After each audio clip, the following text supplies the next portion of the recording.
Eu quero compartilhar com você um texto que fica em Josué 1. Quem tiver com a sua Bíblia de papel aí, ou a sua Bíblia digital, pode abrir. A versão que eu vou estar lendo é a NVI, e eu vou compartilhar porque o nosso tempo é curto, e depois vocês leiam por completo o texto inteiro em casa. Depois da morte de Moisés, servo do Senhor, disse o Senhor a Josué, filho de Num, auxiliar de Moisés: meu servo Moisés está morto. Agora, pois, você e todo o povo prepare-se para atravessar o rio Jordão e entrar na terra que estou para dar aos israelitas. Como prometi a Moisés, todo lugar onde puserem os seus pés, eu darei a vocês. Seu território se estenderá do deserto ao Líbano, e do grande rio Eufrates e toda a terra dos hetitas, até o mar grande no oeste. Ninguém conseguirá resistir a você todos os dias da sua vida. Assim como estive com Moisés, estarei com você. Nunca o deixarei e nunca o abandonarei. Seja forte e corajoso, porque você conduzirá esse povo para herdar a terra que prometi sob juramento aos seus antepassados. Somente seja forte e muito corajoso. Tenha o cuidado de obedecer a toda a lei que o meu servo Moisés lhe ordenou. Não se desvie dela, nem para a direita e nem para a esquerda, para que você seja bem-sucedido por onde quer que andar. Não deixe de falar as palavras desse livro da lei, de meditar nelas de dia e de noite, para que você cumpra fielmente tudo aquilo que nela está escrito. Só então os seus caminhos prosperarão e você será bem-sucedido. Não fui eu que te ordenei. Seja forte e corajoso. Não se apavore e não se desanime, pois o Senhor, o seu Deus, estará com você todos os dias da sua vida. Esse texto, gente, quando o pastor falou que eu iria ministrar essa série, assim, eu falei, uau, eu vou ministrar o começo da série? Jesus! E eu falei, Senhor, me mostra um texto, me mostra um personagem que estava no meio do caminho. E esse texto está contando a história de um homem que estava no meio do caminho. E assim, é tão lindo ver o cuidado de Deus com Josué. Quando chega a hora de cruzar o rio Jordão, a missão foi dada a Josué. Com mão forte e poderosa, Deus tinha tirado todo o povo do Egito. E quem tinha levado o povo até aquele ponto teria sido Moisés, um grande líder, muito conhecido, que fez proezas. Moisés foi aquele que abriu o mar. Moisés foi aquele que tirou o povo do exílio. Moisés falava com o Senhor face a face. Sabe quem foi que pegou as tábuas da lei com aquela pedrinha onde o Senhor... Foi Moisés. Agora imagina você ser o substituto de Moisés. Você acha que era algo pequeno? Não era algo pequeno. Naquele tempo, Moisés estava preparando alguns homens que caminhavam com ele. E eu acho lindo ver o cuidado de Deus, porque o povo já estava rodando em círculo por muito tempo. Moisés estava cansado, e nesse texto em específico, Deus já está falando diretamente com Josué. Moisés veio a falecer em cima do monte. O próprio Deus sepultou Moisés. E quando Moisés não desceu mais, Deus deu uma ordem para Josué. Foi o próprio Senhor que escolheu Josué. E eu fui pesquisar um pouquinho sobre Josué. Quem foi Josué? Da onde saiu esse homem, né? O primeiro nome de Josué era Oséias. Oséias significava salvo. Você vai ver isso em Números 13:16. Moisés foi movido por Deus para renomear Oséias para Josué, que agora ele vai ser chamado Deus é a salvação. Por que houve essa mudança de nome? O Senhor moveu Moisés a mudar o nome de Oséias, porque a partir daquele momento, Josué não iria mais se mover pela sua força, mas pela força que vinha do Senhor. Por isso o Senhor mudou o nome dele de Oséias para Josué. Um grande homem que ganhou muitas guerras, que pelejou muitas batalhas, que estava do lado de Moisés em todo o tempo, que não questionava a ordem de Moisés. Ele estava lá quando Moisés desceu ao monte com a tábua na mão. Então ele presenciou muitos milagres, muitos moveres espirituais, sobrenaturais, junto com Moisés. Mas ele tinha experimentado. Até então ele estava do lado, não era com ele que Deus falava. Ele ainda não reconhecia a voz de Deus como Moisés reconhecia. Agora era Josué que estava assumindo o posto. Eu gostaria que você imaginasse esse rio Jordão. Quem estava com a gente na viagem de Israel se batizou no Jordão. Quem lembra disso?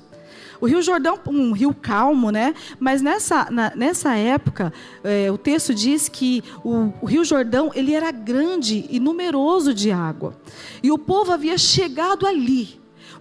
Qual era a barreira para o povo agora? O Jordão. A notícia, Moisés morreu. Agora você imagina uma multidão de 2 milhões de pessoas. Tudo murmurando, chorando o luto da morte do seu líder. Porque com certeza eles não estavam felizes. Moisés morreu, o povo todo em luto, chorando, desesperado. O que vai ser agora? Como vai ser? O que vai ser? O Senhor levanta Josué. Josué estava sendo preparado, e eu acho incrível que o Senhor, ele é pedagógico com Josué. Ele fala 3 vezes para ele: você precisa seja forte, seja corajoso. Ele fala 3 vezes para ele, lembrando a ele que a força e a coragem, ele precisava tirar de dentro. Porque todo o resto Deus iria fazer, mas ele precisava ser forte e ter coragem para avançar. E o primeiro desafio de Josué foi passar o Jordão. Nessa época, gente, nesse cenário não tinha barco, não tinha boia, não tinha como passar a nado, não tinha, porque as águas eram profundas, tinha crianças, tinha animais. Como que ele ia passar com aquele povo todo para o outro lado, para que pudesse chegar na terra prometida? Qual que era a promessa? A terra prometida. Todo mundo avistou a terra prometida, mas aí, para chegar na terra prometida, existem os obstáculos, e o maior obstáculo deles naquele momento era o Jordão. E aí o Senhor dá essa ordem para Josué, e ele recebe a ordem do Senhor, e obediente ele começa a se mover. É importante a gente entender que o Senhor, ele usa pessoas em cada tempo, e cada um tem um propósito determinado na mão do Senhor. Moisés foi chamado pelo Senhor para libertar o povo. Josué foi chamado pelo Senhor para poder conduzir o povo à terra prometida. Salomão foi chamado, o propósito de Salomão era o quê? Construir o templo. Pedro fez o quê? Ele foi o fundador da igreja. Cada homem que o Senhor levantou tinha um propósito específico. Ah, mas peraí, pastora, Moisés, então ele foi o libertador, e Josué, que foi mentoreado por ele, não tinha o mesmo chamado e propósito que Moisés. Existem pessoas que caminham com a gente que talvez não tenham o mesmo propósito que o seu, mas elas estão do seu lado, porque o Senhor tem algo específico para elas, e no tempo certo elas serão usadas. Por muitas vezes a gente se olha e fala: poxa, onde o Senhor vai me usar? Como vai ser? Como vai ser? Josué foi mentoreado de perto por Moisés. Gente, que privilégio. De perto, lado a lado. Ele aprendeu com Moisés a ser paciente, porque o povo era terrível. Ele aprendeu com Moisés a ter fé. Ele aprendeu com Moisés a não se desesperar quando o mar estivesse à sua frente. Eu acho que quando ele viu o Jordão, ele pensou: se o Senhor abriu o mar vermelho, era impossível o Senhor abrir o Jordão? Mas era necessário ter fé. Você acha que o povo ia acreditar? Mas foi Moisés que fez abrir o mar vermelho. Com você não vai acontecer nada não. Nós vamos morrer aqui. Eu acho que o povo se desesperou e achou que ali a promessa iria acabar. A promessa acabou aqui. E ponto. Não. O Senhor não iria tirar o povo do deserto, tirar o povo do Egito, para deixar eles morrer na beira do Jordão.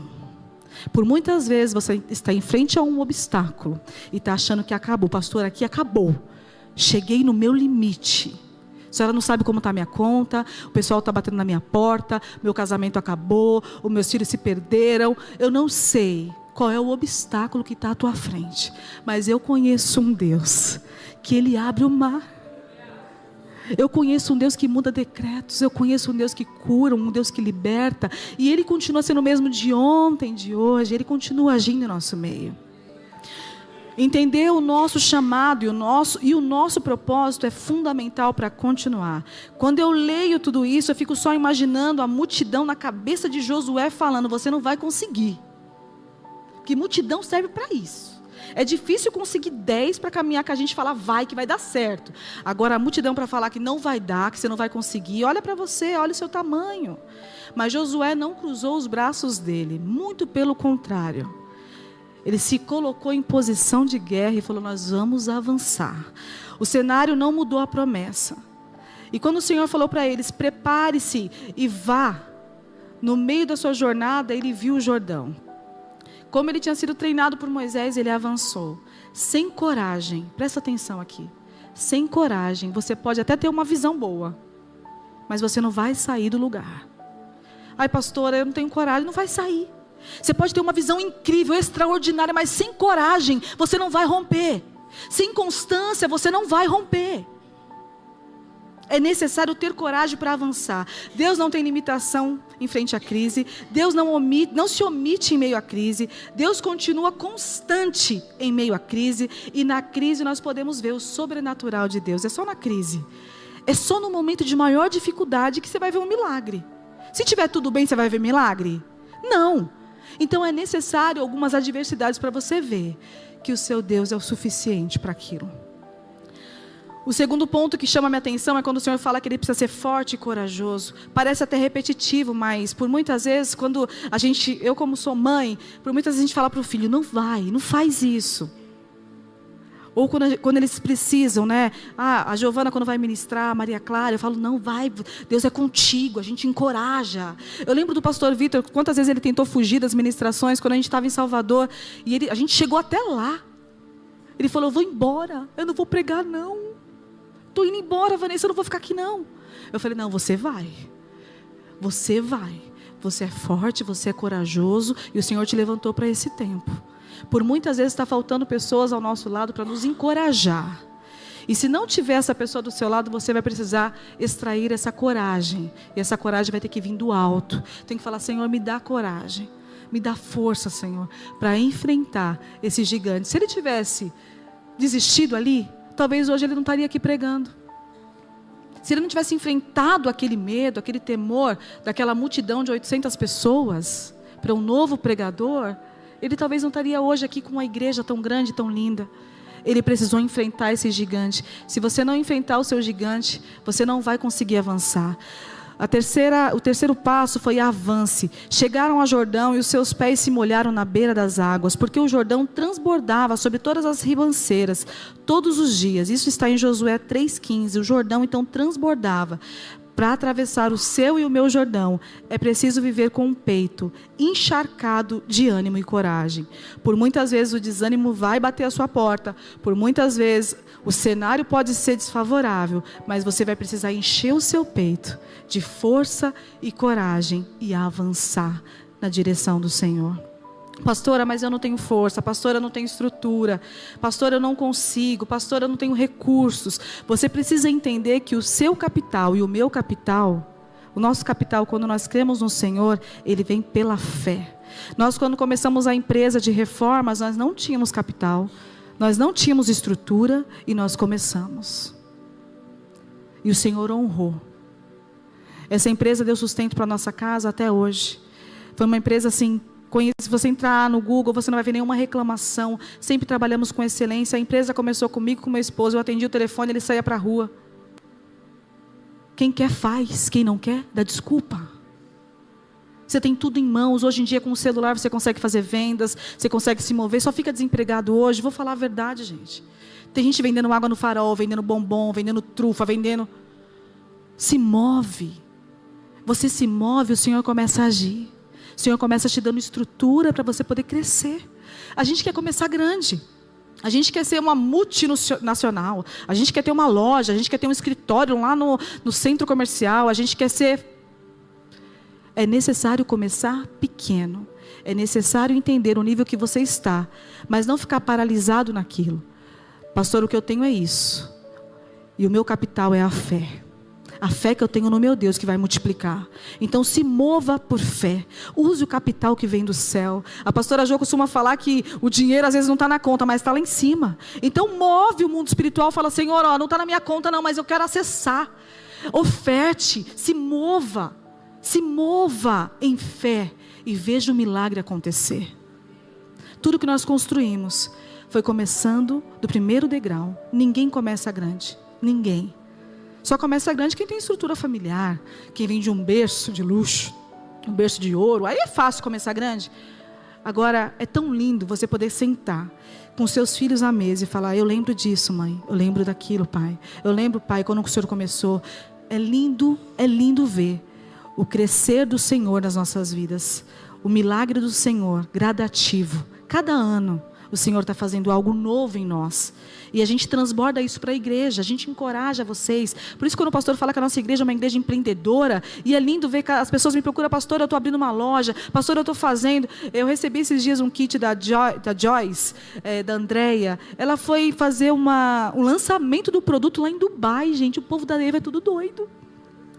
O Elixir de Dubai, maravilhoso. Usei o shampoo dela hoje, estou maravilhosa. O povo da Evo está se movendo por fé. Não para. De terça-feira ela está aqui limpando a igreja. Ofertando o tempo dela. Uma grande empresária.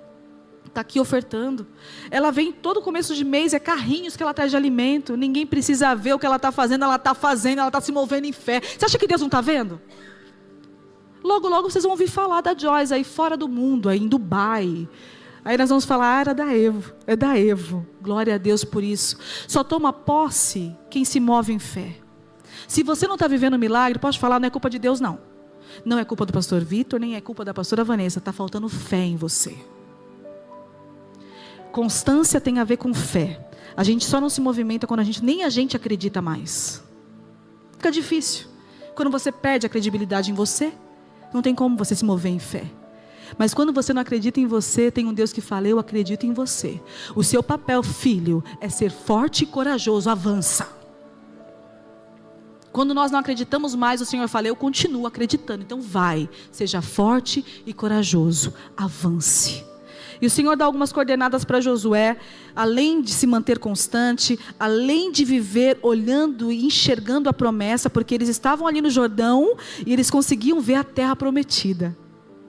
Aqui no Clube da Evolução, o pastor Vitor fez o mural da vida extraordinária. Quem é que participou do Clube da Evolução e fez esse mural?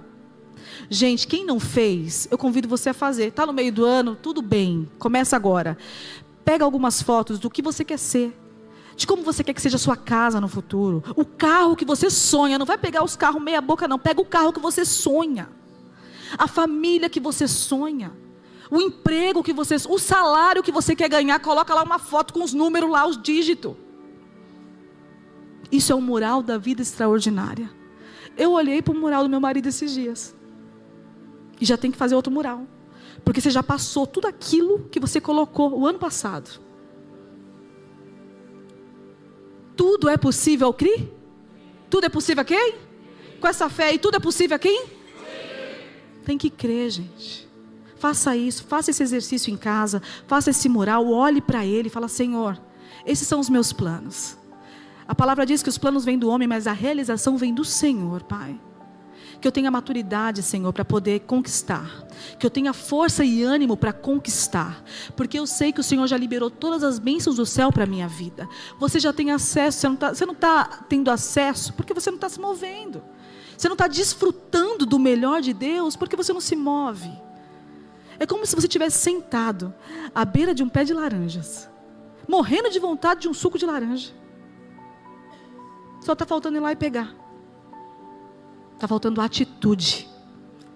Para atitude não é o pastor, não é a pastora, não é Deus. A atitude somos nós. É uma geração sem atitude.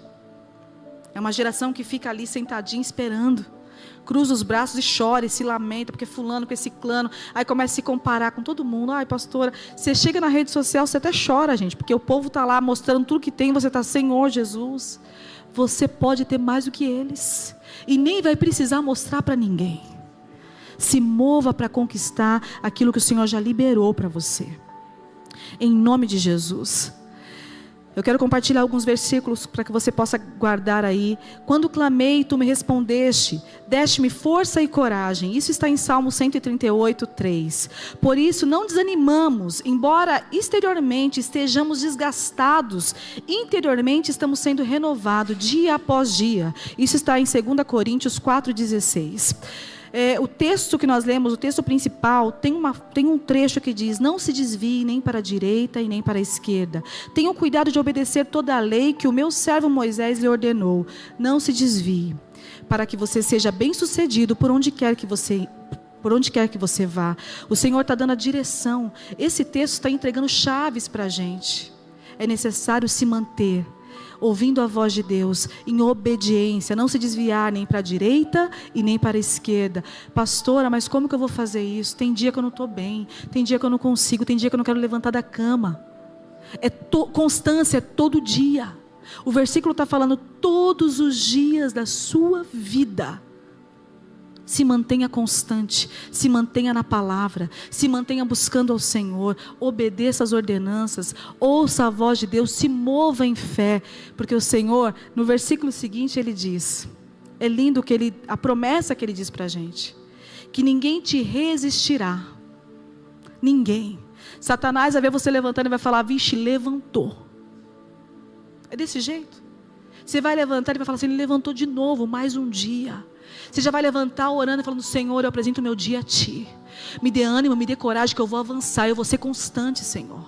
Nós temos os exemplos dos homens da Bíblia, todos esses homens que eu te citei, Moisés, Josué, Caleb, Abraão, todos eles foram constantes naquilo que Deus entregou para ele. Se você não está vivendo aquilo que o Senhor te entregou, é porque você está atrasando a promessa. Toma a responsabilidade para você e fala, pastor, eu estou realmente atrasando a promessa de Deus para mim, para minha casa. Para de ser egoísta. Enquanto eu preparava essa ministração, o Senhor falou, você atrasou a promessa para a tua vida. Dói quando Ele fala assim com a gente. Dói. 18 anos de casada, 18 anos de casada, 18. Mas a cabeçuda aqui, ó, cabeçuda, não obedecia a Deus, queria fazer do jeito dela. Vai ser do meu jeito. Você não sabe o que é estar casado, você não está casado, Deus. Eu falava assim com Deus. Jesus, você não sabe o que é estar casado, o negócio é feio. Gente, era uma guerra. Gente, a gente vivia em guerra. Não tinha motivo, era o pente, era o tomate, era o sol, era a lua, qualquer coisa era motivo. A gente vivia em um ringue constante. Eu atrasei a promessa de Deus, o meu marido atrasou a promessa de Deus, porque nós não tínhamos maturidade, nem para lidar um com o outro. Enquanto o Senhor não começou a agir dentro da minha casa, não tinha como expandir para fora. Quantas vidas deixaram de ouvir a palavra do Senhor, porque eu era imaturo e porque ele era imaturo? Porque nós não tínhamos entendido que o Senhor precisava transformar a nossa vida, mas para isso é necessário que o nosso eu diminua e fale, Senhor, amém. O que o Senhor quer que eu seja, você. Demorou para entender. Eu atrasei a promessa de Deus. Mas Ele é misericordioso. Ele é misericordioso.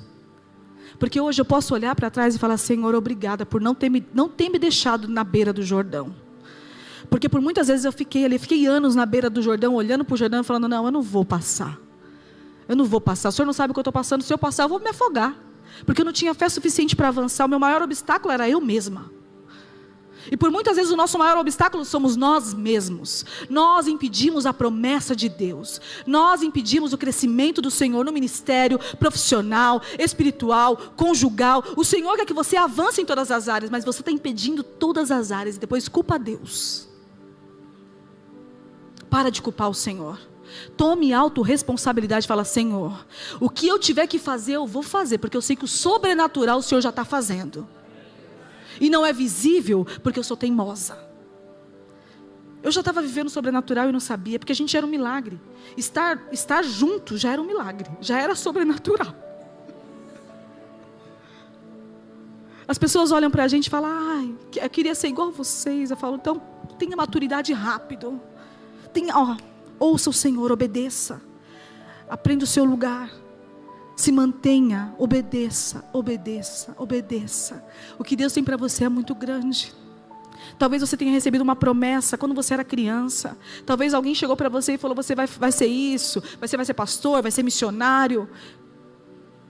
O que você tem feito para isso? Esses dias eu recebi no meu Instagram um comentário de uma moça que serviu comigo no ministério quando eu tinha 16 anos. Eu lembro da gente no Farol, entregando jornal para aquela igreja e evangelizava no Farol. Eram centenas de jovens no Farol, gritando, Jesus te ama, e hoje eu vejo isso. Eu não tinha dimensão do que Deus ia fazer na minha vida. Eu não tinha dimensão do que eu ia ser. Pastora, a senhora é grande? Não, eu sou pequena. Mas eu não sabia o plano do Senhor para mim. E aquela moça falou: você lembra de você vendendo no farol? Eu falei: poxa, como eu lembro daquela época. As pessoas desciam do carro pedindo oração. A gente entregava um jornal da igreja. E pessoas paravam o carro pedindo oração para jovens. Ministério, gente, não é altar. Ministério não é microfone. Chamado não tem nada a ver com isso. Nós podemos ser chamados aonde nós passarmos e o Senhor vai te honrar lá. Eu tenho testemunhos de mulheres que são enfermeiras, outras que são cabeleireiras, que o Senhor usa. Então para de travar aquilo que o Senhor já entregou para você. Você consegue enxergar o tamanho da promessa de Deus sobre a tua vida? Quem consegue enxergar? Amém. Então se mova em direção a ela. Eu quero compartilhar com vocês um versículo que fica em Josué 4:22, que diz assim: aqui o povo de Israel atravessou o Jordão em pés enxutos, pois o Senhor seu Deus secou o rio diante de seus olhos e o manteve seco até todos 2.000 pessoas passarem, como fez com o Mar Vermelho quando secou, até que todos nós tivéssemos atravessados. No capítulo 4, Josué está contando como foi. O povo carregava a arca da aliança. O povo se colocou em frente ao rio Jordão. Eles estavam em santidade, em jejum, em consagração. E o mar se abriu, o rio se abriu, e eles passaram em terra seca. Deus continua fazendo o mesmo. Ali foi a primeira experiência de Josué e Deus, ele e Deus. Eu fico imaginando a alegria de Josué falando assim: obrigada, Senhor, porque o Senhor, do mesmo Deus que agiu em Moisés, está agindo em mim. E eu tomo posse dessa palavra, porque o mesmo Deus que agiu em Moisés vai agir em mim, vai agir em você. Amanhã você vai levantar e vai enfrentar esse Jordão aí. Esses obstáculos estão à sua frente para que você avance. O Senhor está te forjando. Josué era um grande guerreiro. O Senhor está te forjando para a guerra. Não tenha medo, não tema. Avance de fé em fé. Eu convido o grupo de louvor para subir aqui, para a gente poder cantar e finalizar o culto. Vocês se coloquem de pé, que eu quero estar orando com você. Essa manhã estava lendo sobre Charles Spurgeon. E ele foi um homem, um grande pregador da Igreja Batista, e eu estava lendo o testemunho dele. Eu falei: gente, como esse homem foi tão grande assim? Ele sofria de depressão, ele tinha problemas nos ossos, tinha gota. A esposa dele teve filhos gêmeos, e no parto dos filhos, esse homem, simplesmente, quando foi pegar a esposa, ela estava paraplégica. Imagina! Acabou de ganhar neném e devido à anestesia ela ficou paraplégica. Aquela mulher acamada. Ele liderava uma igreja de 600 pessoas. Um homem íntegro, cheio de Deus, que tinha os seus gigantes, os seus Jordões para poder ultrapassar. E eu lendo aquela história, eu falei: Jesus, como assim? E disse que ele planejava construir uma grande catedral. E ele falava para os seus liderados, ele tinha 30 líderes: nós vamos fazer, vai ter 5.000 membros, nós vamos fazer, nós vamos... Quando ele começou a falar o grande projeto que ele tinha, que Deus tinha colocado no coração dele, de 30, só 7 ficaram. Ele olhava para a esposa era uma cadeira de rodas. Cada ministração que ele fazia, aquela mulher escrevia. E ela mandava para as igrejas. Esse homem foi um dos maiores escritores de livro, e quem escrevia era a esposa dele. Naquele lugar onde ela estava prostrada naquela cadeira, ela não deixou de auxiliar o esposo dela. E ele se moveu por fé. Ele tinha tudo para não avançar, mas ele construiu aquela catedral. E foi lindo que ele ministrou por 40 anos, 3 cultos, para 5.000 pessoas. Todo domingo tinha 15.000 pessoas sendo alcançadas por Jesus através da vida daquele homem. Por que eu estou contando isso para você? Porque por muitas vezes o meu esposo conta os sonhos que ele tem, as visões que ele tem. Eu falo: Jesus é tão grande. Jesus é tão grande. Mas eu sei que o Senhor vai abrir o caminho do Jordão. E não importa a quantidade de pessoas que estarão com Ele, mas Ele vai fazer. Porque não é sobre Ele, é sobre o Deus que Ele serve. E o nome do Senhor vai ser glorificado. Eu creio que a igreja vai multiplicar, que nós vamos ter muita salvação. Gente, cada vida que vem aqui à frente, para mim, não tem preço. Nós não nos movemos por dinheiro. Nós nos movemos por vidas. Aprenda, tudo que você faz, aonde você for, que a sua vida possa gerar impactos em vidas. Você vai fazer o que você ama, Você vai ser bem remunerado por isso, mas você vai abençoar muitas vidas. Você vai ser um agente de cura para muitas vidas. E quando eu comecei a ler sobre a esposa desse homem, eu falei: Senhor, eu não estou numa cadeira. Você não está numa cadeira, não tem nada que te impeça de fazer a obra de Deus. Aquela mulher apoiou o seu esposo, criou os seus filhos. E eu tenho orgulho de dizer que existe uma igreja em pé, porque homens como Charles Spurgeon se levantaram e venceram as suas dores, levantaram e enfrentaram os seus Jordões. Mesmo com dor ele iria pregar, com depressão ele foi pregar. A depressão não parou ele, a dor não parou ele. Nada pode parar a promessa que está sobre a tua vida, em nome de Jesus. Coloca suas mãos no seu coração. Senhor, assim como o Senhor ministrou o meu coração essa manhã, que por muitas vezes nós somos o impedimento para a sua promessa. Senhor, nós estamos no meio do caminho, Senhor, no meio do ano, Senhor, quantos projetos nós temos engavetados, Pai, e falta em nós constância, falta em nós fé, falta em nós, Senhor, confiança em Ti. Senhor, que o Senhor possa nos forjar essa noite. Acrescenta fé aos nossos corações, Pai. Que nós possamos ser fortes e corajosos. Que nós possamos nos levantar todos os dias, confiando que o Senhor vai fazer, e que nós não vamos ser abalados, Pai. Quando o Jordão estiver alto, o Senhor é capaz de abrir o Jordão. O Senhor é capaz de abrir o caminho para a Tua igreja. Que os nossos projetos, que os nossos sonhos estejam em Suas mãos, Pai. E que o Senhor venha realizar o Seu querer nas nossas vidas, Pai. Nós sabemos que os planos são nossos, então realiza a Sua vontade em nós, Pai. Nós não vamos ficar paralisados. Coloca ousadia na Sua igreja, renova a força da Sua igreja, Senhor, e que o Seu ânimo, Pai, possa ser visto em nós, Senhor. Que nós possamos viver de vitória em vitória, de glória em glória. Nós não seremos abalados. Fortalece a Tua noiva, em nome de Jesus.